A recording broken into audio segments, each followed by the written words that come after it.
السلام عليكم، نتمنى تكونوا بخير وعلى خير. حلقه جديده من مسلسل هذيك حياتي. غادي نبداو الحلقه ديالنا بهدى، يعني مشات حدا خالها قالت لي عافاك اخالي اسمح لي بزاف، ومن بعد غطلب السماحه من الاخ ديالها. هنايا غادي تقول لهم انا درت واحد الجريمه.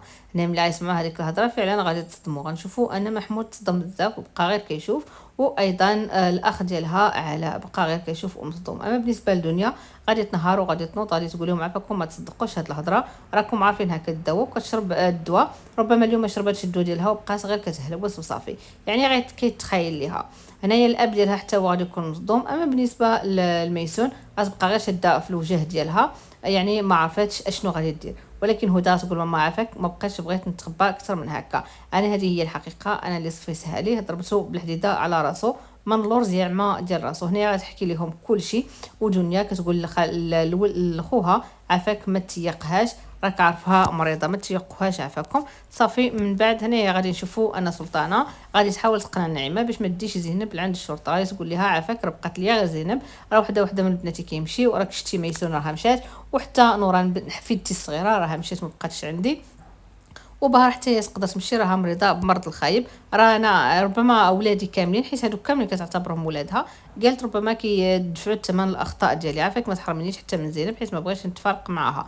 صافي هنايا النعيمه غادي تمشي فعلا غادي تقسانا وغتدعي على جمال بالرحمه وغتقول يا ربي تسمح لنا حنايا. كما قلت لكم دنيا كتحاول الاخ ديالها كتقول لي عافاك اخويا ما تيقهاش. هنايا غادي يقول لها صافي يا دنيا سكتينا. هنايا غادي نشوفوا هدى غادي تقول لهم المسامحه بالسلام عليكم. هنا غنقول لها فين غادا. هنا غتهز الهاتف ديالها وغتمشي للكولوار حدا الباب، غتعيط على الشرطه وغادي تخبرهم وغادي تقول لهم اجيو رانا في الدار، يعني انا هدى طهان رانا اللي صفيتها الجمال عافاكم. يعني هاد الهضره قولوها لدوك المحقق اللي كان شاد الملف ديالها، يعني الا عقلتوا عليه صراحه نسيت عليا سميتو.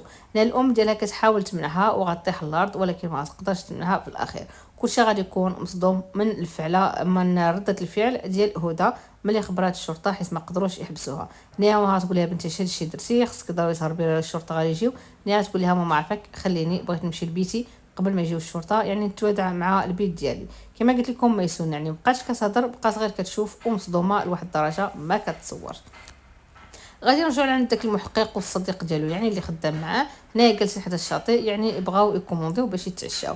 هنايا بقاو كيهضروا وهنايا غادي تجيه لابيل في التليفون ديالو، غادي يخبروه يعني ان يعني جات اخباريه من عائله اطهان ان هدى هي اللي صفتها الجمال. صافي هنايا غادي ينوض وغادي يقول لهداك اللي معاه عافاك علم الدوريه باش يمشيو يسبقونا لتماك. وهنايا ياخذ عنده الساروت وغادي يقول لي انت اصلا الا صدقتي ما توصل من دابا ل5 السوايع.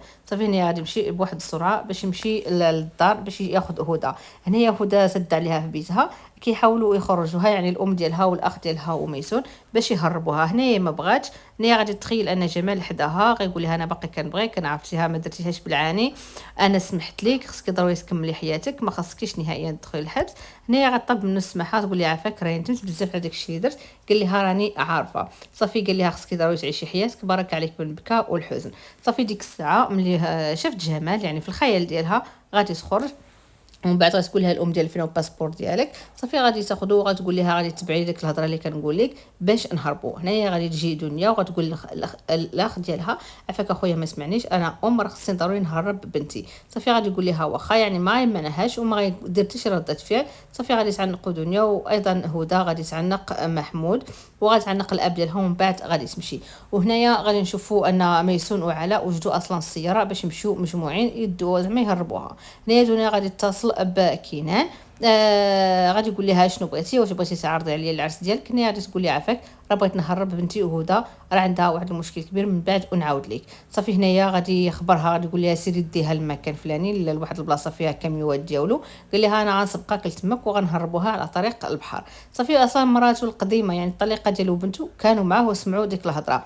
وهنايا غادي يقولوا بيناتهم زعما صافي بغات تهرب البنت ديالها وهكا غادي زعما تهنى منه وصافي. صافي هنا غادي يطلع للسياره وميسون وعلا يعني علا اللي غادي يسوق وغادي يمشيو لديك العنوان اللي قال لهم كينان. صافي هنايا غادي نرجعوا لعند بهار وانيس اللي مستمتعين في واحد الريستو. من بعد بهار غادي تغيب وكلشي غادي يكون تخلع عليها بنتها بالخصوص، وحتى انيس كيحاول يفيق فيها والناس اللي كاين تماك حتى هما مجموعين عليها. غادي نرجعوا لعند محمود، يعني جات ديك الدوريه ديال الشرطه ومعهم حتى داك المحقق والصديق ديالو راكونوا وصلوا. هنايا غادي يقول لهم محمود انهم ما كاينش في الدار، وهنايا غادي امر الرجال ديالو باش يدخلوا يفتشوا الدار، ومن بعد غادي تجيه واحد المكالمه من رقم مجهول. يعني البنت ديال كنان غادي تعيط عليها، غادي تقول لك انت كتقلب على هدى بلا ما تضيع الوقت ديالك في الدار، راها مشات، يعني غتعطيه العنوان فين مشات، يعني فين كان كنان اولا فين دارت باش تلقى به. غادي تقول لها انهم غادي يهربوا في المكان الفلاني. صافي حيت سمعت الاب ديالها ملي هضر مع دنيا، صافي هنايا غادي يعيط على الرجال ديالو، غادي يقول لهم يلا هو راهما هربوا وغادي يعرفوا المكان. صافي هنايا غادي نشوفوا ان دنيا والبنت ديالها غادي يكونوا وصلوا وسبقهم اصلا كنان. هنايا غادي يفتح واحد الكاميو، يعني رموك ماشي كاميو، هذاك رموك، غادي يقول ليها طلعي، غادي تخبي هنايا ويعني وغادي تخرج على طريق البحر في واحد الباطو. صافي غادي تقول لي واش انا غندخل هنايا، ما كنحملش الظلام وكنخاف من الظلمه. ملي غادي يقول لها انا غادي نبقى معاك، يعني ما يمكنش ليا نخليك ونصيفطك بوحدك حتى غادي توصلي، وغادي نكري لك الدار، والمهم غادي تكوني مستقره، عاد غادي نرجع. هنايا غادي تودع الام ديالها وغادي تودع ميسون وغادي تودع حتى الاخ ديالها، وغادي تقول ميسون واخا الناس كاملين كيهضروا عليك بالخير، انا كنت من الاول انا عارفاك انك انسانه زوينه واصلا كنت ديما في جنبك. وفعلا هدى كانت ديما في جنب ميسون واخا يوقع اللي وقع. صافي توصيها الام ديالها ترد البال راسها، المهم غتعنقها ومن بعد غادي تمشي. وغادي ديماري داك الكاميو اولا داك الرموك. صافي هنايا دنيا غادي تطيح على الارض وغتبقى كتبكي، بقات فيها بنتها وخايفه عليها وعارفه انها غادي تفرق مع واحد المده اللي هي طويله، يا الله امتى غادي يتلاقاو. في ديك اللحظات غادي يشوفوا رجال الشرطه اللي غادي يكونوا وصلوا، يعني هذاك المحقق ومع الربعه ديالو، غايقول لهم فين هي هدى. هنايا دنيا بقات كتشوف. تم بعد غادي يبان لي هذاك المسدس ديال ديك المحقق غادي تهزو وغادي تهددهم، غادي تقول لهم ما يتحرك حتى شي واحد، انا بنتي واخا نعرف نقتل راسي على ودها ما غاديش نخليكم تشدوها ليا وتسدوا عليها في الحبس. هنايا غادي تحط اسلحه على راسها وكلشي غادي تخلع، وغادي يقولوا لها عافاك ما ديري حتى شي رده فعل، وياك تيري. على كيحاول يهدن الام ديالو، يقول لها عافاك ماما وياك تضغطي ولا ديري شي غلط. وحتى ميسون اللي هي من الاول بقى صغير كتشوف يعني من التصرف ديال الدنيا. اما داك المحقق قال لها راه بنتك غادي نشدوها واخا يكون اللي كان، وحتى انت راه غادي تعاقبي معها الا ما ساعدتيناش، حيت غادي تسمى انك تسترتي على ديك الجريمه اللي دارت بنتك، راه هي اللي بلغات وقالت انها راه هي اللي صفتها الجمال. هنايا غادي تقول لهم راه بنتي راكم عارفينها مريضه وعندها ورقه ديال الطب انها كانت في مستشفى الامراض العقليه، يعني الكلام ديالها ما خصكمش تديو عليه وزيدوا غير ما شربتش الدواء ديالها. المهم كيحاولوا يهدنوها باش ياخذوا عندها ديك المسدس عفوا باش ما ديرش شي فضيحه. وهنايا فين غتكون وصلت نهايه الحلقه ديالنا. شكرا.